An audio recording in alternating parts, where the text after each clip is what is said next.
Hello, dear friends. Welcome back to Crypto's News. It's me, Omar Bam, aka Crypto, and we're about to get into it. So stay tuned, friends.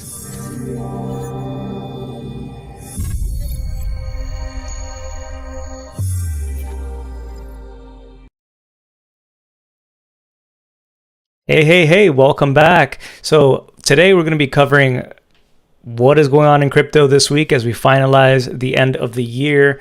Wow, it's probably been the most boring December for crypto of all time. Usually we look forward to November's, December's being pretty wild and usually quite bullish, but we're deep in the coldest of bear markets right now. And at least things are not going down, but for the most part, we're finishing the year in a very boring way. I think people are already looking for the next thing to be excited about, whether that's going to be Wall Street bonuses or some sort of word from the Federal Reserve is still left to be seen. But I'm sure 2023 is going to be a real doozy and is going to be setting brand new stories for crypto. So let's just enjoy some of the somewhat slower times. Let's go ahead and get into the news so you guys know what is going on. Remember to subscribe if you'd like to know what is happening in crypto and hit the like button if you enjoy these videos. So, skip right to the quote of the day already. Anyway, looking at the prices, as I just mentioned, mostly flat. Bitcoin at $16,575. You have Ethereum around $1,200 at $1,198. These are pretty much stable zones for these two coins right now. The overall market caps for cryptocurrency are totaled just north of 800 billion at 828 billion, $686 million. The biggest mover on the day here on the top coins is Solana. Solana is up 18.8% over the last 24 hours, around $10 at $9.94, and it's still down pretty massively over the week at 15.8% to the downside. So why did Solana bounce back today? Well, it's been having a negative week. For example, ever since SBF, Sam Bankman-Fried, he was one of the biggest loudmouths for it, someone who was a big spokesperson for it anyway. And so that has played a role in some of its diminishing prices, as well as two of the biggest NFT projects that were built on Solana announcing that they're going to be moving over to Polygon Matic. We mentioned that earlier this week. Both of them were from the same company, DeGods, but they controlled some of the biggest volume as far as NFTs. You had Utes and you had DeGods announcing that. So that was kind of what led some of the downside recently. Vitalik came out today and inspired newfound hope for Solana when he said this on Twitter. Some smart people tell me there is an earnest, smart developer community in Solana, and now that the awful, opportunistic money people have been washed out, the chain has a bright future. Hard for me to tell from outside, but I hope the community gets its fair chance to thrive. I wonder if Vitalik is holding some Solana, at least secretly, on the side. Probably not. He's probably doing well enough with his Ethereum and Dogecoin holdings to not need to be buying into Solana. But it's nice to see that he's not throwing stones, at least at a rival project here. Maybe he himself is beginning to become optimistic, as he said. Some of the money grubbers, or some of the tourists that might have existed in Solana have been washed out. And you have folks like Chris Berniski out there who today even put out a giant thread, someone well respected in the Ethereum community, who wrote some positive things about Solana himself. Where is it here? Oh yeah, there it is. It's like a 22 part thread speaking about it, but he is also quite excited about Solana, still longing Solana while haters spinelessly pile onto the downside momentum when Solana recovers. It's not me that will be haunted by the thought. Instead of jeering, I could have been buying Solana at $10. And he went into all of his bullet points here. To me personally, they still don't stand out very much. I'm not a holder of Solana. I think there are, but maybe I'm missing something here, but it's a heavily supported coin by the venture capitalist community. They were some of the biggest holders early on, the big money lovers, I guess you could say. Maybe they are gone. I mean, you have Sam Bankman-Fried getting out of the picture somewhat, and so maybe it is a good time to be buying it right now. I'll probably have to look into the tokenomics myself to gauge some of that, see if there's any sort of weird vesting that's going to be coming on.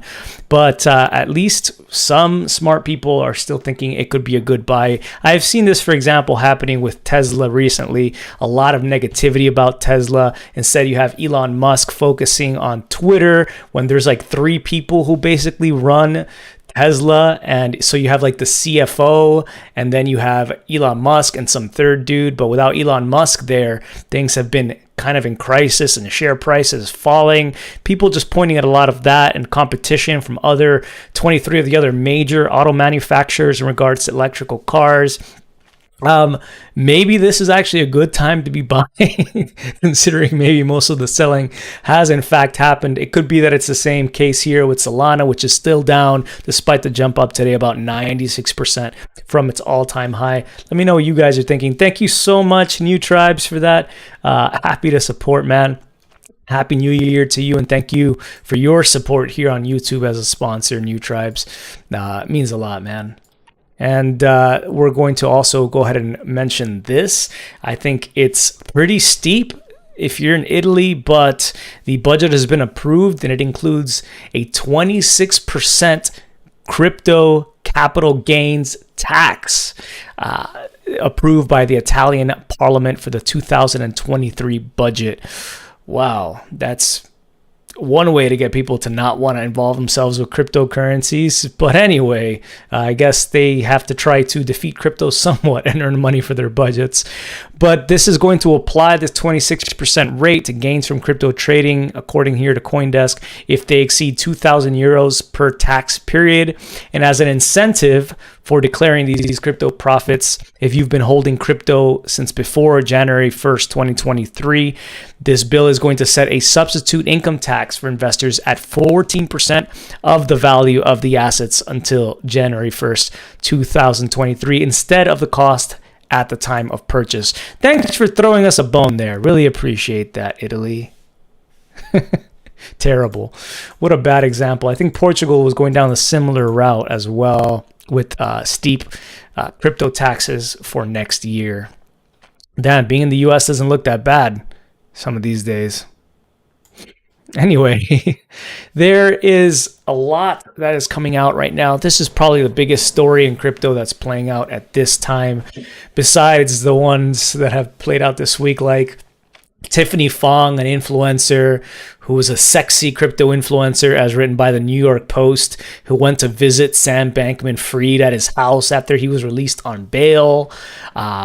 She had previously had phone calls with him and had vowed to talk about everything she had learned, and she kind of blew up during the Celsius debacle. Anyway, that's some sort of drama that's been playing out. Her, the sexy crypto influencer who he's inviting over, who's being sexualized, of course, because he's spoken to other people since being released on bail, of course, but she's the one being put in a bikini.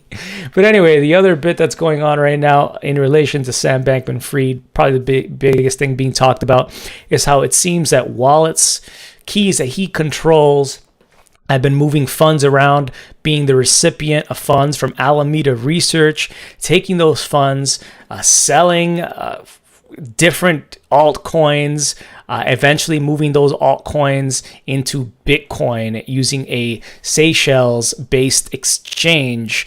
And so this is being broken down by different accounts who are looking at the connections, looking at the keys that he might control.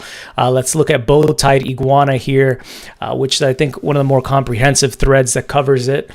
Did disgraced crypto founder Sam Bankman-Fried just cash out $684,000 to a crypto exchange in the Seychelles while under house arrest? His release conditions on bond are that he not spend more than $1,000 without permission from the court. Let's examine the evidence on chain. After SBF was released, his wallet sent all its remaining crypto tokens to a new Ethereum address he created an hour earlier. In 3 hours, over 100 new deposits were made to this wallet from various addresses, most having links to SBF's defunct hedge fund Alameda Research. In less than 4 hours, 570 ETH worth approximately $684,000 was transferred out of this new wallet to various destinations. Funds were sent to a no KYC exchange based in the Seychelles and to the Bitcoin network via the REN protocol, a bridge funded by Alameda. Perhaps the SEC attorneys would like notice of this. I'm a cartoon lizard, so can someone else please email them? It seems people did email the SEC, and as we know, things on the blockchain cannot be erased. It's an immutable ledger, and with people actually reaching out to the SEC, reaching out to the courts with this information, it looks like he violated his terms and he's moving more than $1,000. It's unlikely that this is just going to be dismissed in court and elsewhere at this time, so this wasn't looking like a good move for him. Anyway, as the Ethereum blockchain is an immutable public ledger, this on-chain evidence is permanently available to law enforcement and the courts. TLDR, all ETH sent from SBF's public wallet to newly created address 0x738, which within hours received transfers totaling 367,000 from 32 known Alameda Research wallets. They've been tagged as Alameda Research wallets on either scan. Plus $322,000 from other wallets, all sent to a Seychelles centralized exchange or REN BTC bridge. 0x738 sent $629,000 to this 0x64E9 wallet, which received a further $1 million from 11 wallets labeled as Alameda Research. 5 separate transactions of less than 51 ETH were used to move funds to a newly created wallet, then onwards to a Seychelles-based exchange. 3 tranches of 200,000 USDT were also sent from the SBF linked wallet to the Fixed Float exchange. Fixed Float, you might want to take a look at this. Let's get the party going. What's up, Gortrabot? Thank you for joining us here from Berlin. Shout out to anyone watching this in Germany. Alameda ETH, so Ergo BTC also looked at some stuff here. They actually put up screenshots of the different addresses that were linked to this that ring different bells. The swapping you can see here of different ERC20 tokens that was done for both ETH and for Tether. You can see here Alameda 24 being approved for Uni, for Matic trades, APY, FRM, all these different coins, SUSD, GUSD being traded at YFI, Yearn Finance. Anyway, let's see here. You can see right there, Alameda Research 24. The 0x738 address was the account that was getting those deposits from Alameda Research 24, which in that first shot that we looked at, you can see right there, Alameda 24, Alameda 25, they were tagged as well. Yeah, you can see that funds were then moved to Fixed Float exchange.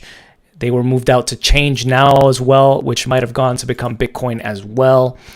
Anything that's not tied down to the border Alameda cluster is getting swept to this multi-sig address, possibly controlled by the bankruptcy team. Seems quite unlikely to me that a bankruptcy team would, out of nowhere, just start liquidating all coins like this without some sort of announcement or something like that coming out. Anyway, there are even more coins you can see being sent to this F02 address. More deposits to the F02 address. Anyway, is it true that Sam holds the access to these wallets? It does seem quite likely. You can see here that there was a transfer where he eventually got control of these addresses, or he had proof of these addresses, when we had the situation back in the summer of DeFi involving Nomi, Sushi Chef Nomi, who was the creator of Sushi Swap, which was kind of an imitation of Uniswap with a few of extra bonus features, I guess you could say, in relation to DeFi. But anyway, eventually, Chef Nomi, who created it, stepped down and gave the keys over to Sam Bankman-Fried. He actually shared this address, 0xD57 here, Sam Bankman-Fried. You can see there, September 6, 2020. To be clear, if it's given to me, control of Sushi Swap, I'll make sure migration happens as planned and transferred to a real multi-sig. And while I'd obviously love to see Sushi on Serum, that's up to the community, not me. Blah, blah, blah. Now that the Sushi key has been transferred, it was transferred to him. It's time to transfer control to a multi-sig of myself and Larry, probably Larry Cermak of the block. Just kidding. Here's the actual plan. Links to Discord. Yada, yada, yada, yada. Anyway, he was given control, is my point, of those keys to Sushi Swap. Chef Nomi apologizes for his own mishaps during that era. But anyway, we're not going to get back into that stuff. We did cover a lot of that at length back in the day when that was going on. But anyway, the funds being swapped to BTC, you can see here. And if we look at that address, 0x738 that we looked at before, you can see that 2 days ago here on Etherscan, there was a transfer there to that address. So it is very much alive, that address. And it does seem like it's very linked because of this to our buddy here, Sam Bankman-Fried. But however, he has not admitted this. He has tweeted for the first time since he left prison, or jail rather, I'm sorry. He wrote this an hour ago. None of these are me, these transfers. I'm not and couldn't be moving any of those funds. I don't have access to them anymore. And this was in response to a Cointelegraph article about the situation that's going on right now. I really like this response here by No Name. He forgot to add the winky faces at the end of his tweet. Yeah, how do you have control of an address at some point in 2020 and then just suddenly lose it, right? Like, how did you have access to the private keys and suddenly lose them? I mean, especially someone like him, I'm sure he understands how to secure that wallet. So either he just really is incompetent when it comes to the security of his wallets, or maybe it is controlled by some other team like the bankruptcy team at this time, or he is lying is the only other option here, and he does have control of this and is trying to get ahead of this situation despite everything that he could be writing about. We know how difficult it has been for him to stay off of social media, looking at the interviews before he was arrested, looking at his posts on Twitter when it didn't even seem like he knew what he was writing about on Twitter. He wrote like, "What?" And then it spent 2 hours to think about what to write next and what letter, and wrote like one letter at a time. He just loves to post. So somehow he stayed quiet until this. It seems to me like he's trying to save face. He may not have consulted his lawyers before writing this out, but this could be something that might not look favorably in his condition. But I understand why he'd want to go ahead and deny the situation right now. Thanks a lot, 10 pence, reminding everyone to hit the likes, man. I really appreciate that. Sending love your way, brother. Your Honor, how could my client possibly be charged with fraud if crypto isn't real money? There you go. Let's just set him free. This was shared originally by Eric Voorhees of Shapeshift. He had linked to this tweet, which I think is really interesting and telling about why crypto might be actual money compared to what most people think is money, those dollars or euros or pounds or whatever they have in their pocket. So Dylan Leclerc shared this snippet from a meeting that the FDIC, the Federal Deposit Insurance Corporation, had. He wrote, November 2022 FDIC meeting displaying fractional reserve banking at its finest. People need to understand they can get bailed in, but you don't want a huge run on the institutions. The FDIC insures $9 trillion worth of deposits with $125 billion worth of assets. So what's going on here? A little bit of background. The FDIC, if you don't know, is that federal, branch, arm, institution, whatever you want to call them, that basically insures accounts. If there is a problem at the bank becomes insolvent. They're supposed to give $250,000 per account if such said bank were to go down. And so it's basically an insurance fund that most regulated banks here in the United States have for their customers. Now, if you're looking at this, it says that there are $9 trillion worth of deposits at these banks, these institutions, but the FDIC only has $125 billion worth of assets. So as you can see there, not every dollar would be covered here. And so that would be a scenario where people, if in the event of a bank run or a banking collapse or crisis, could eventually lose and have a big haircut off their money, especially if they have more than $250,000. But anyway, the FDIC at this meeting was discussing this. Like, am I a crazy person for just bringing this up or even saying something like banking crisis? Is this out of the realm of possibility?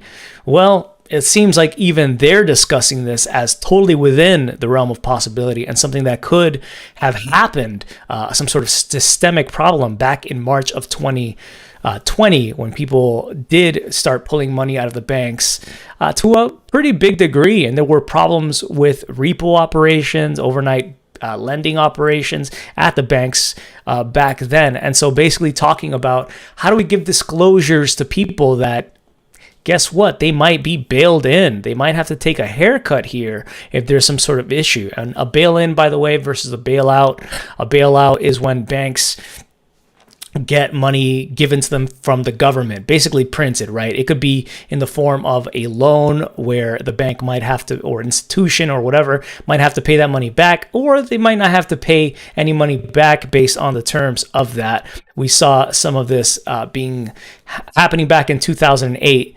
And then there was something that happened back in 2008 with Cyprus, Greece, which was a bail-in. So bail-in is basically customers of the bank lose their money, the bank just takes it, and people who have accounts, at least back then, the way this was structured, this bail-in, get equity or stock in the bank.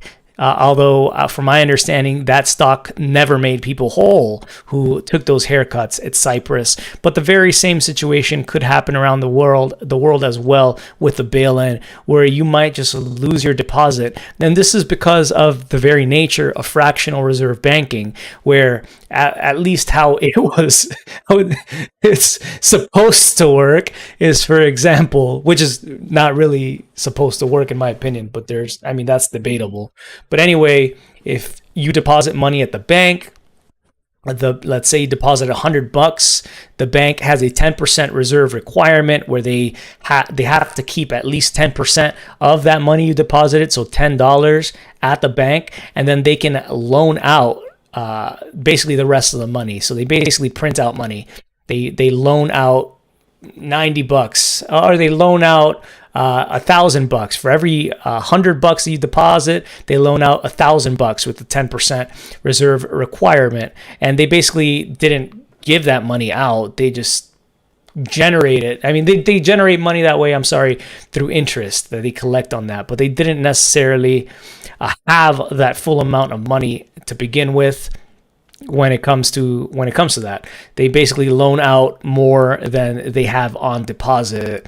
And it was crazy to me, actually, is that the reserve requirement has been taken away. The Federal Reserve has announced, because of the coronavirus crisis or whatever, they did repeal the reserve requirement. So banks can basically loan out all of the money that you deposit at the bank on loans. They don't have to keep any 10% or anything as a reserve requirement. Anyway, so during this meeting, it was talked about or brought up that maybe customers would want these disclosures, that their money wouldn't necessarily be safe at the bank in the event of some sort of run. Check it out yourself right here. And it's really important. I mean, it's a little bit conflicted, right? I mean, it's important that people understand they can be bailed in, but you don't want a huge run on the institution. But they're going to be. And it could be an early warning signal to the FDIC and the primary regulators when these things happen. And there may be some other prices, this is similar to what Jay was saying, in the market that you can tell whether people understand who's going to be protected, who isn't going to be protected. It would be, I think, an interesting study to look at the evolution of market prices in a situation like March of 2020, for example, and see whether people understood what might happen. He seems nervous about saying like, hey, it might be important to provide disclosures to people. Like they might want to know. Yeah, we don't talk about that stuff. Shut up, man. We just pretend everything's all right. You're gonna cause a crisis just by bringing it up. What an absolute farce. And yeah, Gortrabot, I saw your comment there. Wasn't he Sam Bankman-Fried deleting some tweets this one time, one for one, to prevent bots to see him deleting them?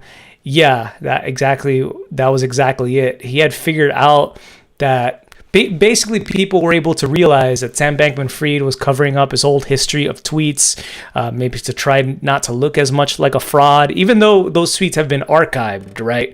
Those tweets have been saved. There's no point in deleting basically anything on the internet right now, especially when you're as big as Sam Bankman-Fried. But yet he tried to do that, or he did delete tweets, and he realized if he added a tweet at nearly the same time as he deleted them, the bots that are scanning this, like the tweet count has, removed one or whatever, or gone backwards, they wouldn't realize that. And you're right. That's why he was tweeting out one letter at a time, like 2 hours difference. I don't know. You're totally right. Thanks for bringing that up. I don't think I mentioned that on the show, but that was a thing that happened, Gortrabot. Appreciate you bringing that to the show's attention.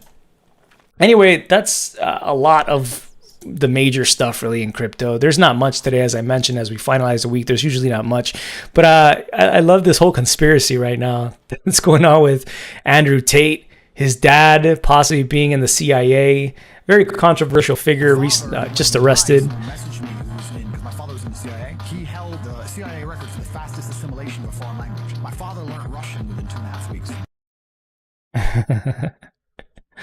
Yeah, he I don't know. I think it's like some sort of giant psyop. I don't know what you guys think about all this, but it's very suspicious, all of this, because right as he was arrested for human trafficking or kidnapping or whatever it is in Romania, he had like a pizza box. Pizza, it's kind of symbolic here with certain people in certain circles, as well as certain hand signals that were being thrown up here. For example, he was arrested with his brother here, in Romania, and his brother was throwing up this signal here, which is known in other circles as well to mean something. There it is again here on the right. I don't know. Did you guys notice that? Did you guys catch that? Feels to me like we're being manipulated in some direction or other. This guy who just came out of nowhere, right, and built some sort of Ponzi scheme-like course of which he is a center, and if you share stuff about him, you get rewarded. It's just some giant, I don't know. And it all came down. It all started because of some sort of discussion he had with this Greta Thunberg, person who's 19, climate activist, who I think is a total state actor being groomed anyway. He had written, I have 33 cars, Greta Thunberg. My Bugatti has a W16 8.0 liter quad turbo Thunberg. My two Ferrari 812 Competizione have 6.5 liter V12s. This is just a start. Please provide your email address so I can send a complete list of my car collection and their respective enormous emissions. What a douche. Greta Thunberg, please do enlighten me. Email me at smalldickenergy@getalife.com. How dare you, he wrote. And then he makes this video in response with a pizza box. And then that's when he's finally arrested for real. I think he was like under investigation back in April, but now he's going to be apparently in jail for like 30 days. This is what happens when you don't recycle your pizza boxes. Yeah, this was him getting arrested. Footage. Yeah, bro. Whatever, bro.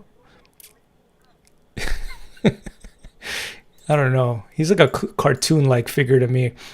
Oh yeah, and then this thing about his father being on CIA, which is kind of sus as well. It looks like it was done on Pomp's podcast, the one that I just showed you guys. Yeah, his face comes out at the end there, Pomp. I didn't watch that, but yeah, there's some funny business going on here. Anyway, I'll leave you guys with that. Let me know your thoughts on anything we talked about today. I can't go too in depth into certain subjects because you know how it is. Can't really speak on the internet anymore. The walls have ears. It's a shame. We'll finish with our quote of the day, which to me resonated and at least gives food for thought. Everyone lives by selling something. Robert Louis Stevenson.